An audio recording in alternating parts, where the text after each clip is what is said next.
ഉൽപ്പന്നം ഉപയോഗിച്ചതിന്റെ കെയർ ഓഫിൽ മാത്രം കമ്പനി നമുക്ക് ഒരു കൊല്ലത്തിൽ 2 വട്ടം ഫ്രീ പ്രൊഡക്റ്റ് തരും. നിങ്ങൾ ഇവിടെ തൊട്ടടുത്തുള്ള മാർജിൻ ഫ്രീയിൽ പോകോളൂ, ഇവിടെ തൊട്ടടുത്തുള്ള ബസാറിൽ പോകോളൂ.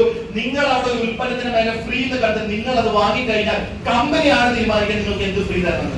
ഒരു പേസ്റ്റ് വാങ്ങിച്ചാൽ ഒരു ബ്രഷ് ഫ്രീ കിട്ടും, ഒരു പാന്റ് വാങ്ങിച്ചു കഴിഞ്ഞാൽ ഒരു സോക്സ് ഫ്രീ കിട്ടും, കമ്പനി തീരുമാനിക്കും. പക്ഷേ ഇവിടെ ആസ്യം ഉപഭോക്താക്കൾ വാങ്ങുന്ന ഉൽപ്പന്നങ്ങൾ നിരന്തരമായിട്ട് വാങ്ങുമ്പോൾ ഓരോ 6 മാസം കഴിഞ്ഞ് 7ാമത്തെ മാസം ആ കടയിലേക്ക് ചെന്ന് കഴിഞ്ഞാൽ അവിടെ ഇരിക്കുന്ന സ്റ്റാഫ് പറയും, ചേച്ചിയുടെ അക്കൗണ്ടിൽ 5000 രൂപയുടെ ഉൽപ്പന്നങ്ങൾ ഫ്രീ ആയിട്ട് വന്നിട്ടുണ്ട്, ചേച്ചിക്ക് ഇഷ്ടമുള്ള സാധനങ്ങൾ ഫ്രീ ആയിട്ട് എടുക്കാം. ഇതിലേറെ നല്ലത് നിങ്ങൾ ചിന്തിക്കും. ഒരു കമ്പനി പറയുന്നതാണ് നമ്മൾ കേൾക്കുന്നത്, നമ്മുടെ ആവശ്യത്തിന് വേണ്ടിയിട്ടാണ് നമ്മൾ ഉൽപ്പന്നങ്ങൾ വാങ്ങുന്നത്. നിങ്ങൾ ചിന്തിച്ചു നോക്കുക, അതിന്റെ കൂടെ എന്ത് കിട്ടും? നിങ്ങൾ വാങ്ങുന്നതിന്റെ അടിസ്ഥാനത്തിൽ PV ജനറേറ്റ് ആകും. ആ PVയുടെ അടിസ്ഥാനത്തിൽ നിങ്ങൾക്ക് ഒരു ഉൽപ്പന്നം വാങ്ങിക്കഴിഞ്ഞാൽ അതിന്റെ 2 തൊട്ട് 22% വരെ നിങ്ങൾക്ക് എന്ത് കിട്ടും? തിരിച്ചു കിട്ടും. ഉദാഹരണത്തിന് ഈ ഒരു റെവിറ്റോ വാഷിംഗ് പൗഡർ ഉപയോഗിച്ച് എത്ര പേരുണ്ട്? കമ്പനി പറയുന്ന ഉപയോഗത്തിൽ ഉപയോഗിക്കുന്ന എത്ര പേരുണ്ട്?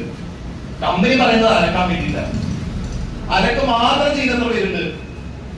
അതാരില്ല. ശരി, ബാക്കി വരുന്ന വെള്ളം ചെടിക്ക് ഒഴിക്കുന്ന എത്ര പേരുണ്ട്? ചെടി വളരുന്നുണ്ടോ? വളരുന്നുണ്ട്. നോക്കൂ, ഇത് വാഷിംഗ് പൗഡറാണ്, വെറും വാഷിംഗ് പൗഡറാണ്. പക്ഷെ ഇത് ഉപയോഗിച്ചിട്ട് മിച്ചം വരുന്ന വെള്ളം ചെടിയിലേക്ക് ഒഴിച്ച് ആ ചെടി വളരുന്നുണ്ടെങ്കിൽ ഇത് നിരന്തരമായിട്ട് ഉപയോഗിക്കുന്ന നമ്മുടെ ബാങ്ക് അക്കൗണ്ട് വളരുകയോ വളരും. അത്രയോ ഈ ഉൽപ്പന്നത്തിന് കമ്പനി നിശ്ചയിച്ചിരിക്കുന്ന വിപണന മൂല്യം എന്ന് പറയുന്നത് 35ആണ്.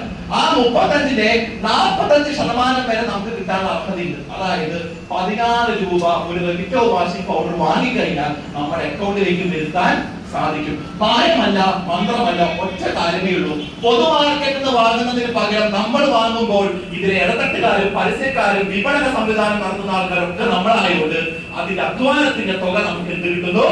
തിരിച്ചു കിട്ടുന്നു. അങ്ങനെ അധ്വാനത്തിന്റെ തുക മേടിച്ച് എത്ര പേരുടെ ഇത് പുതിയതായിട്ട് വന്ന ആൾക്കാർ കണ്ടോളൂ, ഇത്രയും ആൾക്കാർ ആ തുക വാങ്ങിക്കൊണ്ടിരിക്കുകയാണ്.